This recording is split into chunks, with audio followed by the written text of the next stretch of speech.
The challenges, getting rid of the non-essential requirements, changing your ads, having mentorship programs, outreach programs where you're actually going out to the people and having Indigenous people that are actually leading that, I think is key.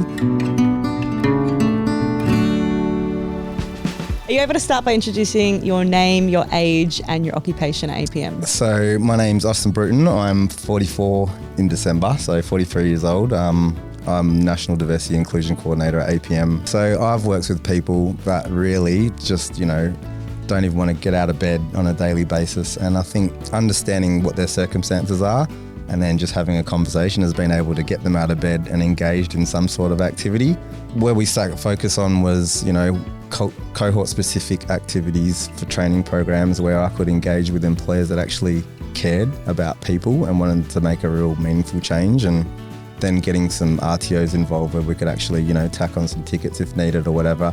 And it was just about building confidence and resilience and showing up every day. It didn't matter about where you came from, what your background was, whether you could read and write. It was just about coming. And what do you love most about your role there?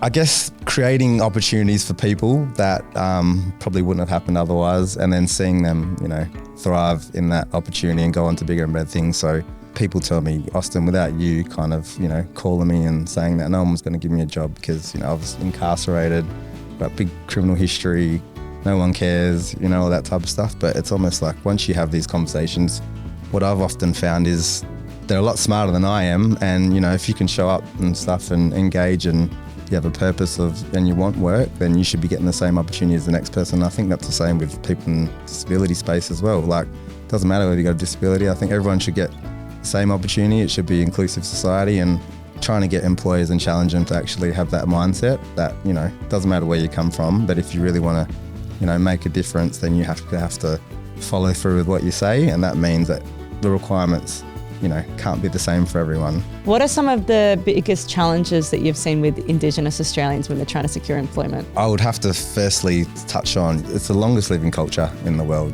so you're talking like 65,000 years. They've got their own traditions and practices, and some of them might not adapt by time, mobile phones, digital skills on a computer and all that stuff. So being able to give those people the same chances, because and I do understand some employers do have requirements which are not negotiable. So that's that. But there's also some employers that can open the door and kind of brush those requirements as long as people are meeting. And I think that's the way. The challenge is getting rid of the non-essential requirements, changing your ads, having mentorship programs, outreach programs where you're actually going out to the people, and having Indigenous people that are actually leading that, I think, is key. What about businesses? What can businesses do better to help support those processes to have more Indigenous and First Nations people working for them? I think our side at APM, what we do a really good job as is, we can do all that stuff and tailor things with our Indigenous specialist contracts and our staff to have, tailored things, interview techniques and styles, but that can only go so far.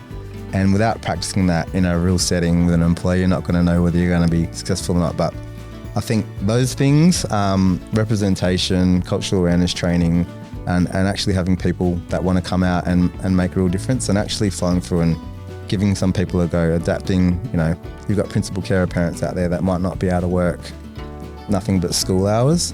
So make a role that adapts within school hours, and then you've got, sorry business as well, which can go on for no time frame, and I think there should be permissible breaks, so to speak, in the workplace, which allows for all that stuff where people can come back and continue if, they've lost somebody in their family and things like that. So it's having an understanding about the culture and actually tailoring some jobs that actually fit those things, which there's no knockout factors. And I think that's how you make a real change and a bit more of a difference. And if you're a business, that's what I'd encourage you to try and do.